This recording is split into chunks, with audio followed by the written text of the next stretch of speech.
Hello and welcome back to another video. In this problem, we're told that Armand sent M text messages each hour for 5 hours, and Tyrone sent P text messages each hour for 4 hours.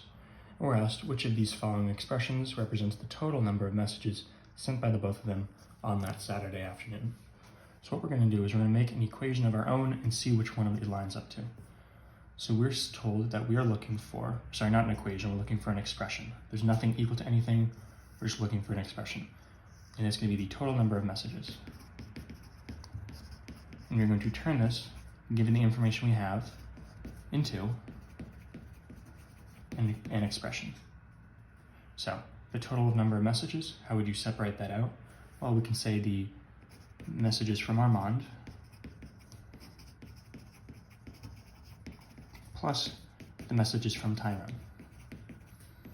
Right, we can see how adding these two up will give us the total, since they're the only two who are sending messages in this problem.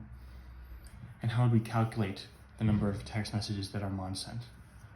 Well, we can say, okay, we have the number of hours he was texting for, and then the texts per hour. So if he was there for 5 hours and texting 10 times in every hour, it would be 5 times 10 is 50. So that's how we get this product. Same thing with Tyrone, the number of hours he was texting for, and the number of texts he sent in each hour. So now we can correlate these 4 things into information that we've been given. So how many hours was Armand texting for?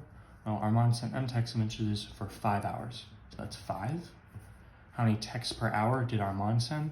Well, he sent M text messages per hour, so that's M. Plus the number of hours for Tyrone this time. Well, he sent P messages for 4 hours, so 4, I can keep the parentheses there. And then the number of texts Tyrone sent each hour, we're told, is P messages per hour, so P. So we have 5 times M, it's just 5M, plus 4 times P is 4P. And this correlates with the C, which is going to be your final answer. As always, thank you for liking and subscribing, and I'll see you in the next video.